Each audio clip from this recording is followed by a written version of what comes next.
पहिली आणि दुसरीच्या इंग्रजीच्या पुस्तकामध्ये एकच कविता छापली गेल्याचा प्रकार समोर आलेला आहे। बर्ड्स कॅन फ्लाय ही एकच कविता दोनही इयत्तांच्या पुस्तकामध्ये छापली गेल्याचं समोर आलंय। पहिली इयत्तेच्या पान क्रमांक 28 तर दुसरी इयत्तेच्या 16व्या पानावर ही कविता छापण्यात आलेली आहे। केवळ एका बाजूचं चित्र यामध्ये बदललं गेलेलं आहे, कविता मात्र ही सारखीच आहे।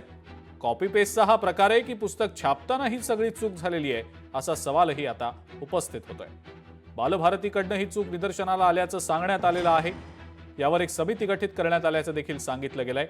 येत्या 5 ते 6 दिवसात यावर तोडगा काढला जाईल असं सुद्धा सांगण्यात आलंय। आमचे प्रतिनिधी अमोल धर्माधिकारी यांनी याचा आढावा घेतलाय, आपण पाहूया। विद्यार्थ्यांचं शैक्षणिक वर्ष आता सुरू झालेलं आहे, पण हे शैक्षणिक वर्ष सुरू झालं असताना एक मोठी चूक बालभारतीची ही समोर आलेली आहे। त्याचं कारण म्हणजे इंग्रजीचं जे पुस्तक आहे पहिली आणि दुसरीचं, या दोन्ही पुस्तकांमध्ये एकच कविता असल्याचं समोर आलेलं आहे। माझ्याकडे हे दोन पुस्तकं आहेत। पहिलीचं एक पुस्तक आपण पाहतो इंग्रजीचं आणि दुसरं हे दुसरीचं पुस्तक आहे। तर पहिलीच्या पुस्तकामध्ये पान नंबर 28 हे आपण पाहतोय, पान नंबर 28 आहे।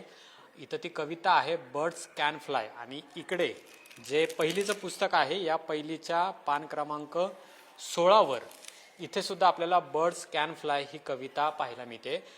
दोन्ही जर आपण पाहिले तर कविता एकच आहेत, फक्त याचे काही चित्र आहेत ते बदलण्यात आलेले आहेत आणि त्यामुळे एक संभ्रम आहे तो निर्माण झालेला आहे।